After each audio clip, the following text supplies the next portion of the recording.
Kemarin saya pribadi menjumpai tentang statement Gus Muhsonudin bahwa kemursidan Habib Lutfi di jalur Sadiliyah lewat Mbah Kyai Abdul Malik Purwokerto itu diragukan kemutasilannya. Maka saya bersama warga Kudus yang menjadi embrio dari PWI Perjuangan Wali Songo Indonesia dan Laskar Sabillah cabang Kudus ya, itu berinisiatif untuk bertabayun untuk meminta penjelasan yang sejelas-jelasnya kepada Gus Muhsonudin. Semoga beliau berkenan. Jadi ini pertanyaan Gus dari kami yang ada di Kudus itu, saya pribadi itu menjumpai statement video jenengan yang ada di Guse Channel bahwa Mbah Malik itu, kebiasaan dari Mbah Malik Purwokerto, guru dari Habib Lutfi itu, ketika mengangkat seseorang menjadi mursyid itu disaksikan oleh banyak orang dan diumumkan secara terang-terangan. Apakah benar seperti itu kebiasaan Mbah Malik? Monggo dijawab. Oke, karena saya waktu itu masih kecil, ya, jadi akhirnya kan dengan diskursus nasab dan polemik tentang Habib Lutfi saya tracking. Saya tracking itu saya sowan ke sepuan-sepuan di lingkungan Gedung Baruk lah, yang masih ada. Yang ada kaitan guru dan murid sama Mbah Malik. Guru dan murid atau masyarakat di situ, bahkan dzurriyyahnya. Itu setahu beliau itu hanya pernah mengangkat mursyid Naksabandi kepada cucunya. Kepada cucunya yang bernama Kyai Abdul Qadir Al-Maghfurlah. Setelah itu tidak ada. Berarti tidak ada mengangkat kemursidan Sadiliyah kepada siapapun ya? Saya tracking atau saya sowan-sowan itu tidak ada. Kalau seandainya ada, pasti Mbah Malik mengumumkan di depan umum ya, tradisi mursyid dan tradisi Mbah Malik karena sempat mengangkat mursyid cucunya diumumkan di masjid. Nah itu dari berapa orang-orang tua dan masyarakat di sekitar Gedung Baruk, saya tidak menemukan itu. Karena mohon maaf Kiai, saya bertanya kepada guru-guru mursyid yang menjadi tempat saya menimba ilmu. Beliau juga mengatakan bahwa selama ini kebiasaan sunnah dari para mursyid itu ketika mengangkat mursyid penerus itu pasti diumumkan. Pertama ke masyarakat sekitar, kemudian keluarga mursyid itu tahu, kemudian yang ketiga bahkan ada yang membuat dokumen tertulis dan diberi stempel begitu. Ya ini kan berawal dari ketika beberapa muridnya Habib Lutfi kan konfirmasi ke rumah, karena boleh dibilang kita punya sejarah ya, di Purwokerto dengan Mbah Malik, dengan Habib Lutfi, keluarga kami ini punya sejarah tersendiri. Jadi pada nanya ke saya baca ada beberapa hal yang janggal. Yang pertama, wiridan Naksabandi kok dimasukkan ke Sadiliyahnya Habib Lutfi. Judulnya juga Al-Uluyah. As-Sadili kan Syekh Hasan As-Sadili, tapi dari judulnya aja itu diterbitkan oleh Kanzus Sholawat.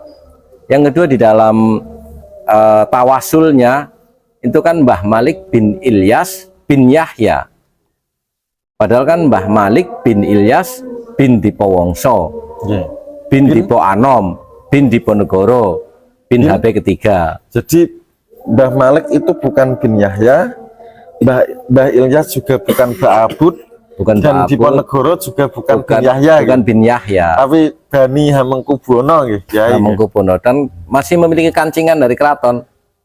Mbah Malik punya kekancingan berarti masih punya keturunannya juga, bahkan di sini ini kan Gus Torik ini juga masih biasa ke keraton karena memang masih satu jalur.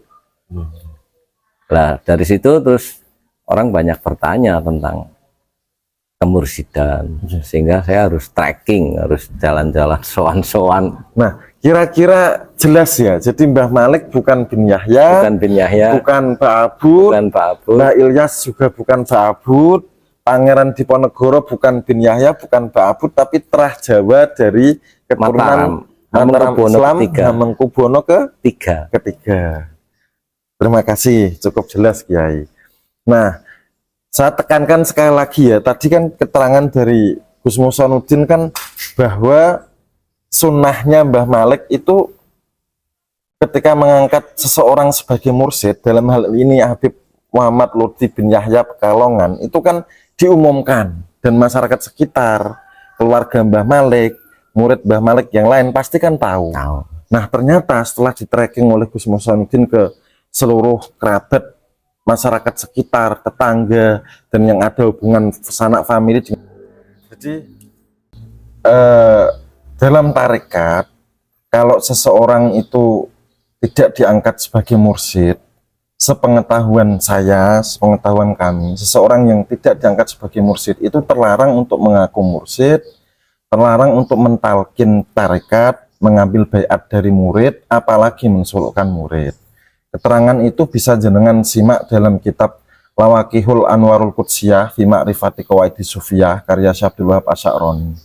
Bagian pengangkatan seorang murid menjadi mursyid. Jadi kalau seseorang yang sebenarnya bukan mursyid kemudian mengaku mursyid, tidak pernah diangkat mursyid tapi mengaku mursyid, itu ya dia akan berakhir tersesat dalam pusaran hawa nafsunya yang besar dan akan menyesatkan. Jangankan tidak diangkat, seorang mursyid pun bisa batal nggak sebagai mursyid? Kalau berkaca dari sejarah ya bisa saja, sangat mudah, sangat mudah. Jadi dalam Quran surat Al-A'raf ayat 175, 176 itu kan diceritakan seorang wali besar, wali kutub yang setaraf dengan Nabi Musa alaihissalam, namanya Bal'am bin Ba'ura. Itu dia kan memiliki ismul a'dzam yang semua ucapannya jadi saat itu juga. Tapi akhirnya dia pangkat kewaliannya, kemursidannya, ketarekatannya itu disalap, dicabut. Kenapa? Karena banyak memakan uang-uang haram, Kiai. Dan banyak melakukan penyimpangan-penyimpangan kelas berat.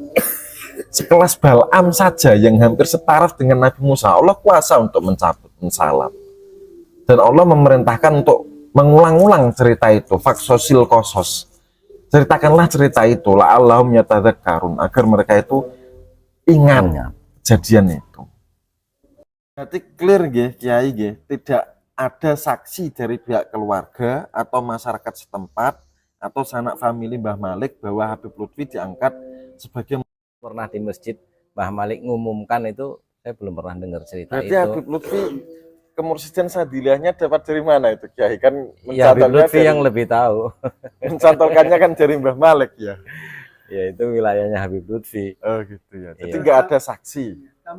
Pertanyaan yang selanjutnya ini, apakah beliau Habib Lutfi pernah mondok atau nyantri atau menjadi murid Syekh Malik? Kalau mondok nyantri seperti kebanyakan orang Jawa ya enggak. Jadi hanya dari mana mampir, terus berapa hari, terus pulang gitu. Setahu saya enggak nyantri seperti nyantri mondok itu. Kalau mungkin lebih tepatnya ya istilahnya santri tabarukan. Kalau santri kalong masih setiap hari kan? Betul. Ya kalau setahu saya hanya mampir. Berarti sekedar mampir. Ya mampir berapa hari terus pulang, mampir berapa hari pulang gitu. Berarti bukan membaca sebuah kitab terus dihatamkan awal sampai akhir, itu bukan ya? Kayaknya enggak loh, saya enggak pernah melihat cerita itu. Dan waktu itu kan saya memang masih kecil ya, masih kecil, cuma mendampingi kakek sowan ke Mbah Malik. Terima kasih jawabannya. Sekali lagi ini pertanyaan masih berputar kepada sosok Habib Lutfi. Nah, ketika Hadratus Syekh Malik bin Yahya, kita semua ingin mendengar secara langsung bagaimana respon Habib Lutfi sampai saat ini ketika diminta warga besar Mbah Malik untuk memverifikasi. Setelah kami podcast dengan Gus Agung, salah satu dzurriyyah Mbah Ilyas, ketika Mbak Ilyas di Bin Yahya kan sempat telepon ke Pekalongan, katanya mau klarifikasi di waktu haulnya Mbak Malik. Tapi ini sudah hampir 2 tahun nggak ada klarifikasi. Sampai sekarang Pak Gus. Tahu saya sampai sekarang kan belum pernah ada klarifikasi baik melalui mass media maupun datangi ke keluarga ke Bani Ilyas. Karena yang di Bin Yahya kan Mbak Ilyas, Mbak Malik bin Ilyas bin Yahya. Berarti belum ada istilahnya itikat baik ya, sama guru, sama mbah guru kan. Yang kita lihat seperti itu. Yang kita lihat belum ada kan di pengajian maupun di. Sampai detik ini gitu. Saya belum pernah mendengar dia meluruskan tentang sejarah itu. Bahkan itu siapa itu? Buya Rozi apa kan? Apologik. Habib Rizik. Enggak, Buya Rozi itu. Buya Rozi ya. Apologik. Maksudnya apologik bagaimana? Ya seolah-olah membela bahwa itu mensayyidkan atau memuliakan gurunya. Padahal Padahal kan memperhatikan. kalau mensayyidkan itu kan hanya dalam panggilan sayyidi atau ustadi kan. Kalau itu udah jelas tertulis Mbah Malik bin Ilyas bin Yahya, kan bukan mensayyidkan itu. Lebih tepatnya Memperalawikan. Permasalahan sekali lagi Gus Muhsanuddin, permasalahan Mbah Ilyas di Bin Yahya kan itu sudah keluarga itu mengetahui sudah berapa tahun lamanya? Ya baru-baru kemarin lah. Baru-baru kemarin. Baru-baru kemarin. Setelah rame tesisnya kayak Imat. Innalillahi wa inna ilaihi raji'un. Berarti seiring dengan perjalanannya tesis ke Tesisnya Kiai Imat, Imat. terus keluarga mendengar ketika Mbak Ilyas dipindahkan gitu. Itu kan buku kan dibagikan ke murid-muridnya, bukan ke keluarganya Mbah Malik.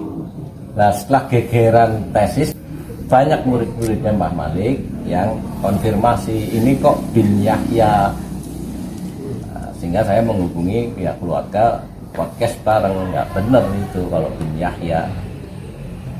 Apakah sempat disemayamkan semacam tulisan di tempat makam beliau-beliau?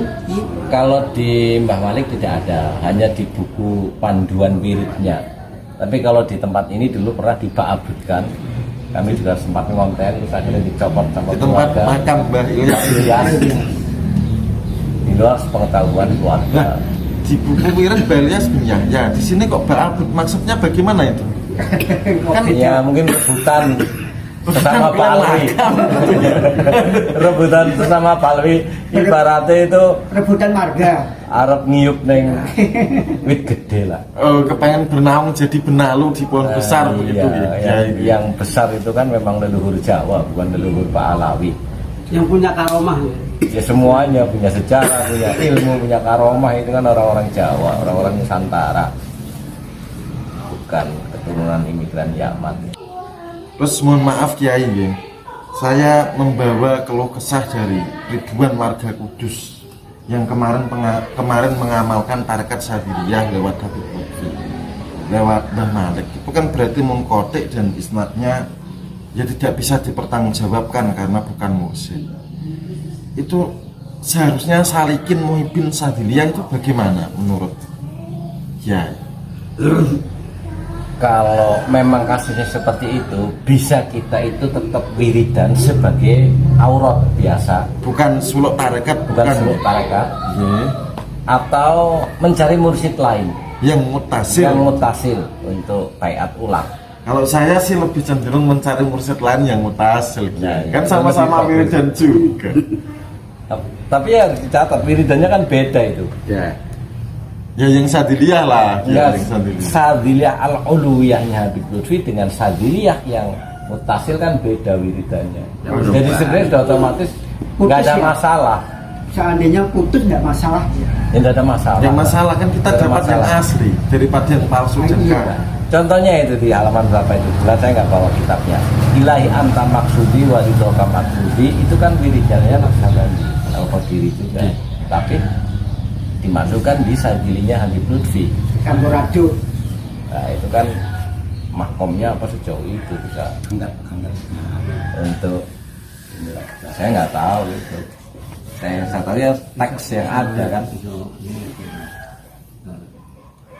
Berarti pada dasarnya bisa putus ya, Yi? Kalau bicara bisa putus ya sangat bisa. Selain Nabi kan nggak masuk. Kita harus jaga bareng-bareng lah. Apalagi ini masalah ruhani ya. Itu ada syarat-syarat yang sangat spesifik. Karena kemarin Kiai, saya bertanya kepada Mursyid Satoriyah dan Sadiriyah yang ada di Jogja itu saya tanya, Mas, kalau resikonya Salikin Sadiriyah masih bertahan di jalur Munkote, Habib Lutfi via Mbah Malik Munkote itu, resikonya apa, Mas? Itu kan kakak angkat saya. Beliau jawabnya begini, sampai mati, sampai kiamat tidak bakal putus dan tidak bakal usul. Loh kok bisa begitu?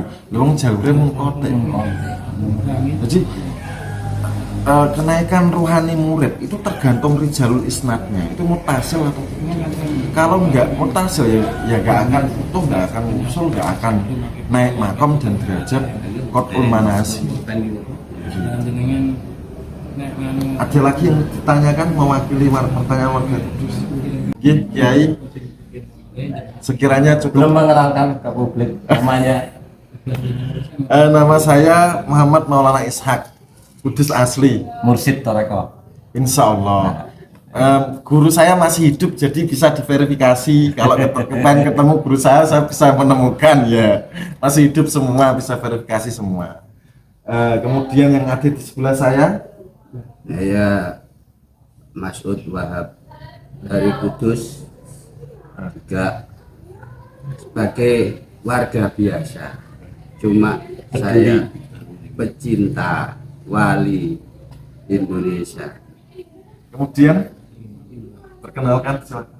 Saya sendiri Selamat Riyadi, sama dengan apa yang disampaikan Kiai Mas'ud Wahab. Termotivasi oleh keadaan sekarang di mana kita selaku putra yang dilahirkan oleh leluhur kita untuk menjaga dan meluruskan sejarah yang telah dibelokkan, dan di mana sejarah dan leluhur kita itu adalah sebuah obor bagi kita semua. Ketika sejarah itu dibelokkan, sama halnya obor itu diredupkan, suatu saat kita akan kehilangan bangsa dan negara. Monggo selanjutnya. Nama Abdul Rasid, panggilan Gujanaka. Kami rakyat biasa, hanya karena cinta kami terhadap negara dan agama dan leluhur atau keturunan Rasulullah, ingin menjaga kemurnian keturunan Rasulullah. Ya, himbauan untuk warga Kudus ya. Saya Muhammad Maulana Ishak bersama-sama dengan rekan-rekan seperjuangan di Kudus ingin mendirikan PWI Perjuangan Wali Songo dan Laskar Sabilillah beserta Naat Nakobah Ansab Aulia Tis'ah wilayah Kudus, dan kami sedang berjuang untuk memasang syahadah nasab di makam Sunan Kudus dan Sunan Muria. Begitu ya, karena saya ditugasi langsung oleh Ketua Naat untuk memasang dan mengkonsolidasikan syahadah nasab di makam Sunan Kudus dan Sunan Muria. Terima kasih. Itu Kiai. Matur nuwun walaupun niki secara yang Kudus, moga-moga jadi pencerahan untuk kita bersama. Amin. Assalamualaikum warahmatullahi wabarakatuh. Waalaikumsalam.